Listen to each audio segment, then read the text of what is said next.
Hello again, precious friends. Thanks so much for joining me again, Aunt Patty's Kitchen on the Carnivore Hippie. I'm really excited today because I have a really special, a really special recipe for you. I've been working on this concurrently with my pot sticker dough recipe. And as I was working on my pot sticker dough recipe, I realized that this basic dough that I had worked up, which again is a riff on fathead dough, might be actually applicable to do something like a filled pasta on the Italian end. So I've been working on, believe it or not, my friends, Carnivore Ravioli. Yeah, you heard me right. Ravioli carnivore style. And I'm going to show you exactly how it goes. This is going to be fun. So first of all, as we always do, let's talk about hardware. First thing you're going to need is a cookie sheet or a baking sheet. Don't need that.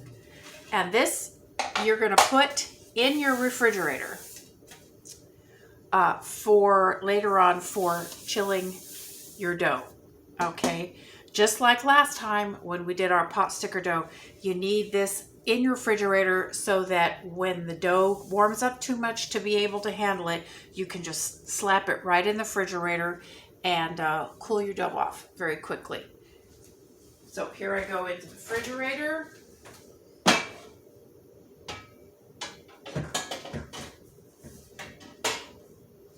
There we go.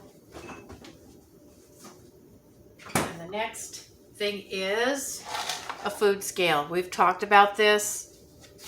These kind of recipes can be very fussy and very fiddly, and if you really want precision, you need a food scale. They're not expensive, as I've said before. I bought this one for, $8 or $9, and it's almost 10 years old, and it still works fine. So I've gotten my money out of it.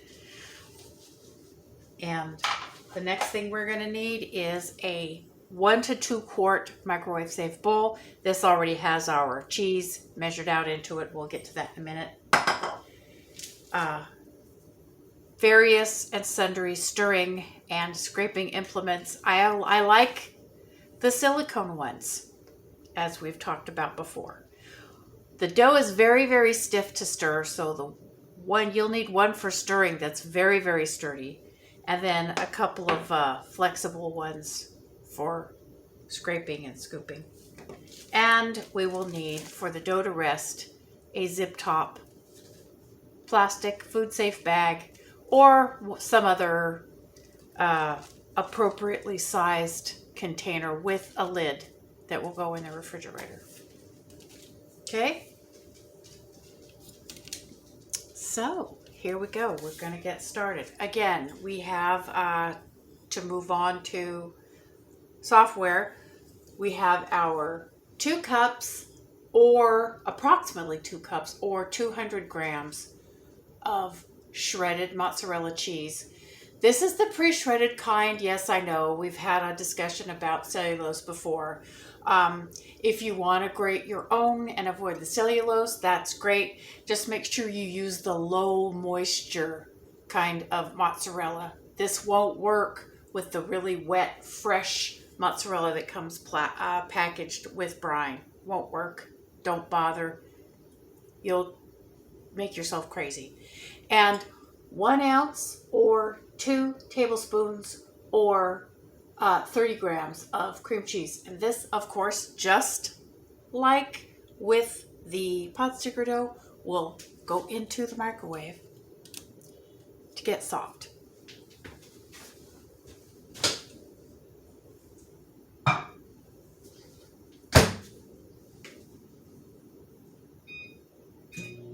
We're going to let that cook for about a minute. And in the meantime, we're going to talk about our other ingredients. We have a package of unflavored gelatin and 2 tablespoons of water. Last time I just showed you the pre-bloomed gelatin and I didn't show you how I bloom it, and I just thought that was probably not doing you guys any favors, because if you've never bloomed gelatin, it can be a little weird.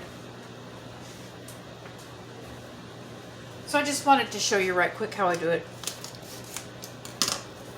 Just take the gelatin, open it up.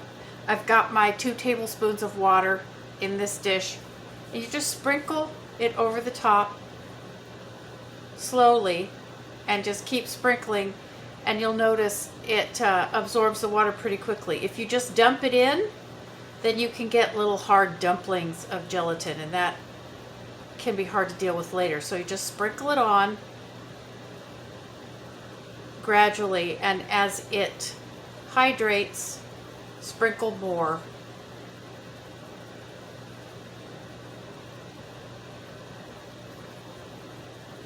Until gradually you have it all sprinkled on.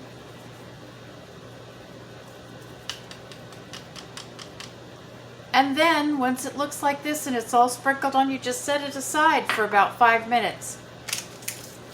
And that way you don't have any little gelatin dumplings, which are a pain in the butt. And our cheese has been in the microwave for a minute. Uh-oh. Looks like I might have overheated it. This is what you don't want to do. See this brown part right here? I'm actually kind of, ouch. Glad I did that. I overheated it. I set it in for too long. And you see that brown part? We can't have that. That's going to be hard. So we have to take that out. So it's actually kind of a good thing I did that, so that you could see. Oh, we're going to take that out of here. We're going to pull that off.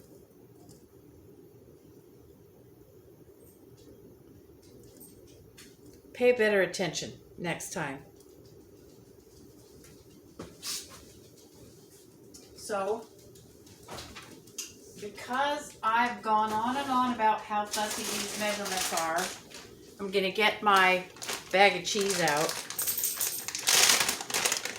and basically replace approximately the amount of cheese that I had to take out. It'll be hot enough that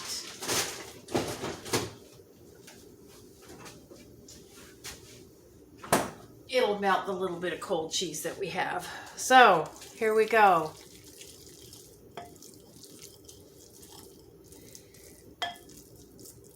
Don't overheat your cheese. Hotter isn't necessarily better. But it looks like that's the only part that got actually overcooked.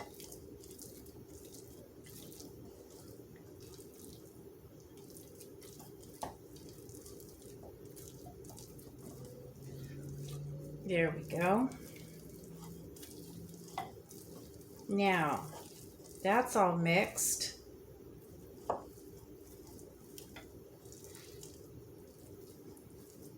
Some mozzarellas, when you heat them, they get really loose and creamy, and some of them get real stretchy, like this does. It doesn't really matter as long as it's low moisture, but this is a real stretchy type, but it works. Now what we're going to do is we're going to take our gelatin, now that it has bloomed. See, it looks really rubbery. It's actually bouncy when you put your finger against it. I'm going to take this over, and we're going to put this in the microwave too for just a little bit until it gets melted.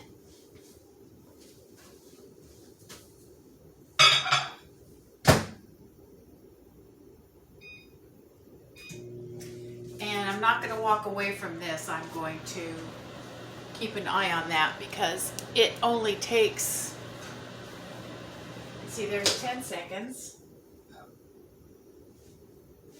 And it's, I don't know if you can see it, it's liquefied, but it's not completely melted. Last time I did this, I walked away from it and it boiled over and made a mess in my microwave. I'm not going to do that this time.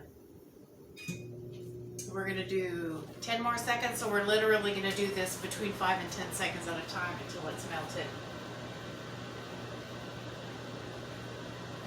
Go another 10 seconds. And I don't know if you can see it.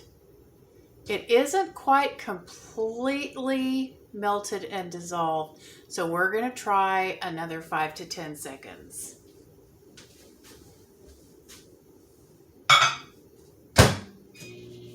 Okay.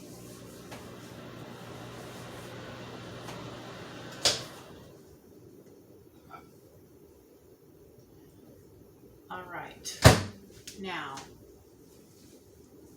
it's difficult to see, I know, but it is completely melted. I'll let it sit. You can see that there's a lot of bubbles in it, which make it look like it's not melted, but if you watch it for a second, you can see the bubbles are rising to the surface. And I can look down inside it and I can scoot the bubbles away by blowing into it.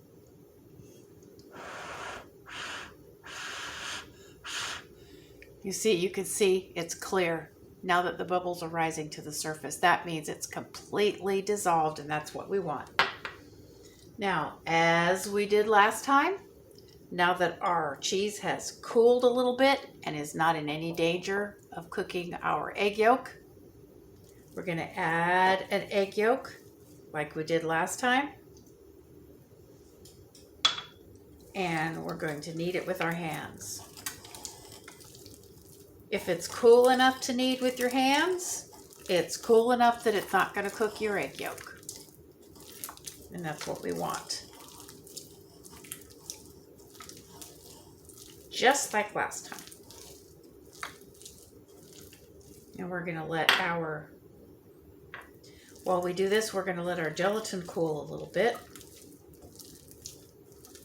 Because we want that nice and warm, but also, once again, not too hot. Up to now, this has been exactly like our pot sticker dough. And gelatin.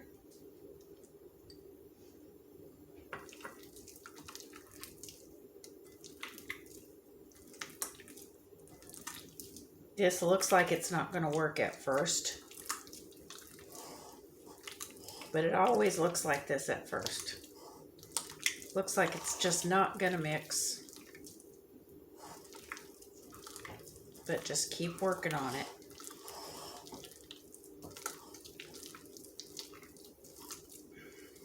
You can do this with a spoon if you want to. But I like to use my hands for this part. Oh, you know what? I just found another little hard piece from where I overcooked the cheese.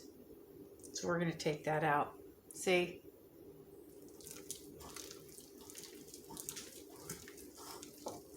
Yeah. Even somebody like me makes mistakes. Oh, now see? All of a sudden, the dough comes together. And all of the gelatin is mixed in.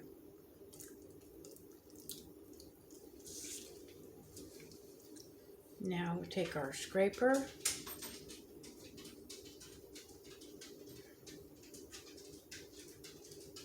Scrape all this off. My fingers. And back in the bowl.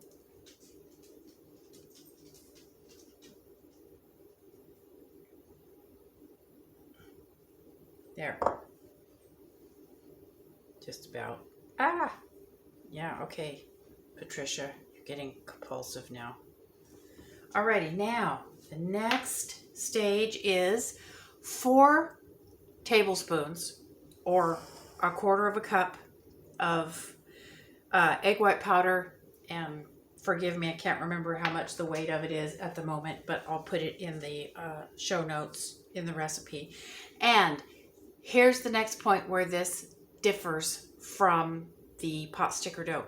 The pot sticker dough had half of a teaspoon of xanthan gum. This is 3/4 of a teaspoon of xanthan gum. And just as we did with the pot sticker dough, we're going to stir the xanthan gum into the egg white powder.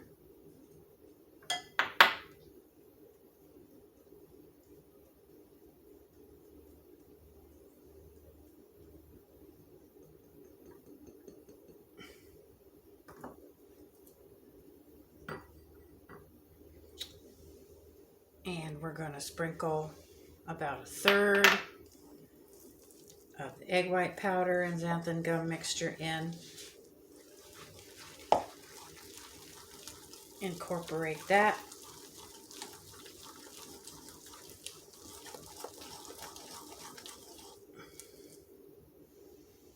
About another 1/3.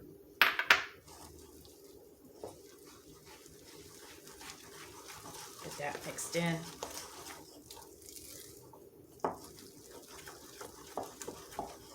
And the remaining. And get that mixed in.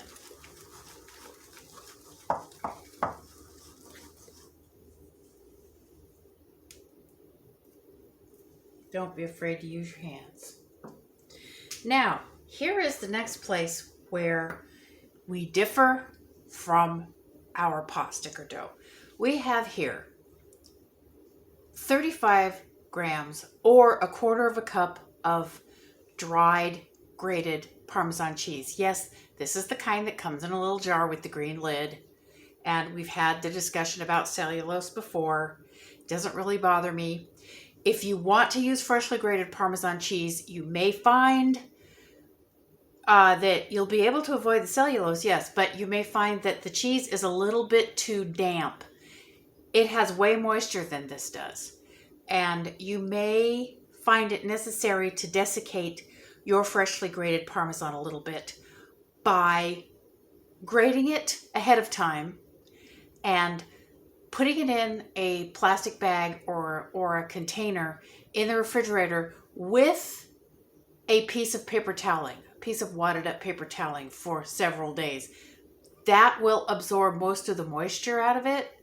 But if you use freshly grated Parmesan cheese from a block, you may find it's just a little bit too wet.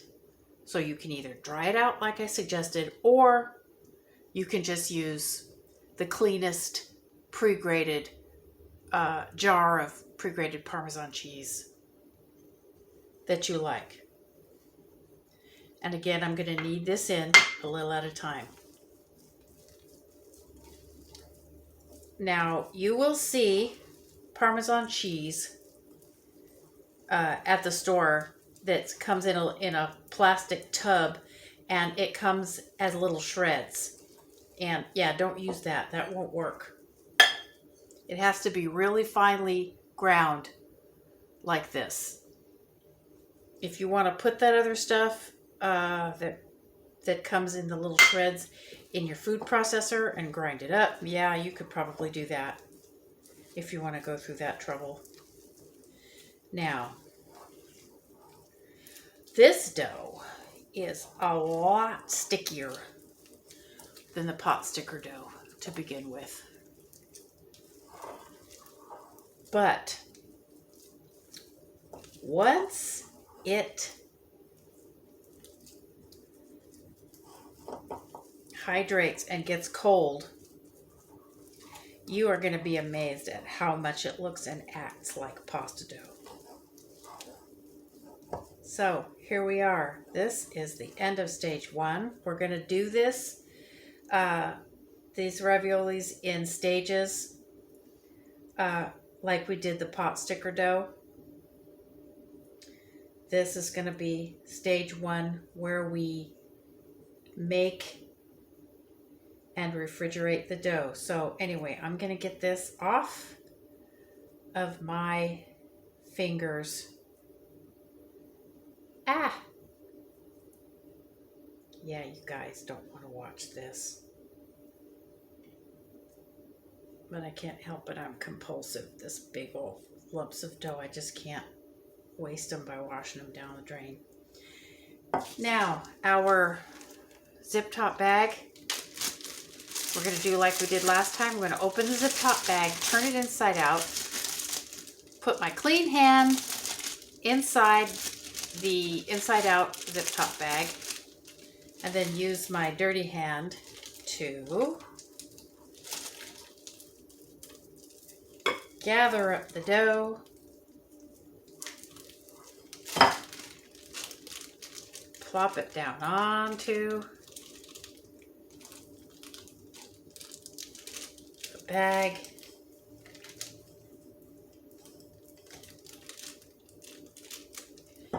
and then we're just gonna pull the rest of the bag over,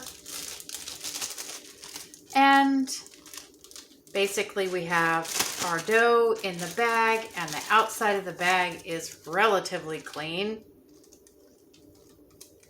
Then we're going to zip it up.